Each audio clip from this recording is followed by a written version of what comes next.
વડોદરા જિલ્લામાં સમાવેશ છોટાઉદેપુર લોકસભા વિસ્તારમાં કોંગ્રેસના બે દિગ્ગજ નેતાઓ ભારતમાં જોડાયા. ડભોઈ વિધાનસભા વિસ્તારમાં આવેલા તલસેટ ગામ ખાતે છોટાઉદેપુર લોકસભાના ઉમેદવાર જશુભાઈ રાઠવાનો સ્વાગત કાર્યક્રમ યોજાયો હતો, જેમાં 25 વર્ષથી તલસેટ ગામના સરપંચ રહેલા હાલ કોંગ્રેસના નેતા એવા સુખદેવ પાટણવાડિયાએ તેઓના પુત્ર સતીશ પાટણવાડિયા સાથે ભાજપનો ખેસ ધારણ કરી લીધો.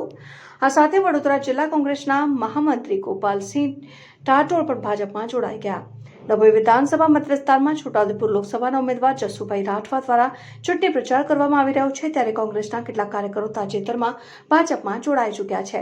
તલસેટ ગામે ભાજપના કાર્યક્રમમાં વડોદરા તાલુકા સરપંચ સંઘના પૂર્વ પ્રમુખ અને તલસેટ ગામના પૂર્વ સરપંચ સુખદેવ પાટણવાડિયાએ ભાજપનો ખેસ ધારણ કરી લીધો હતો.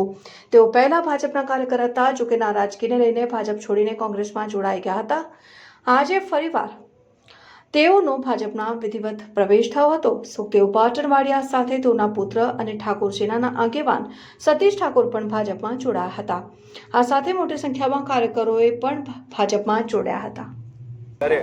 આજે તલસેટ ખાતે અમારા છોટાઉદેપુર લોકસભાના ઉમેદવાર જશુભાઈ રાઠવાના પ્રચારાર્થે મિટિંગ રાખવામાં આવી હતી અને એ મિટિંગમાં તલસેટના 25 વર્ષ સુધી સરપંચ રહેલા સુખદેવભાઈ પાટણવાડિયા, જેઓ હાલમાં જિલ્લા કોંગ્રેસના ઉપપ્રમુખ છે, અને સાથે જ ચિખોદરાના ગોપાલસિંહ ટાટોર, જેઓ ક્ષત્રિય સમાજમાંથી છે અને જિલ્લા કોંગ્રેસના મહામંત્રી છે.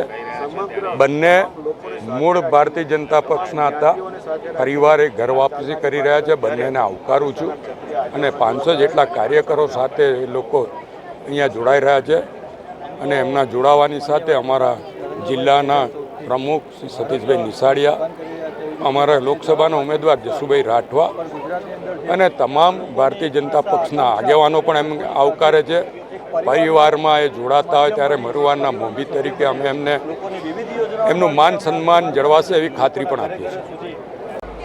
આમ હું અને મારી ટીમ ગોપાલસિંહ અને આજુબાજુ ચાપડ, વરાગોમડી એ બધેથી જ અંદાજે 500 કાર્યકર્તા ભારતીય જનતા પાર્ટીનો આજ ખેસ ધારણ કરી રહ્યા છે. ત્યારે આવનાર લોકસભાની અંદર ભારતીય જનતા પાર્ટીને ખૂબ મોટો ફાયદો થશે. અને 1996થી 2022 સુધી કન્ટિન્યુઅસ સરપંચ તરીકે મેં ફરજ નિભાવી છે. સાથે સાથે સરપંચ સંઘ પ્રમુખ તરીકે પણ મેં જવાબદારી નિભાવેલી છે.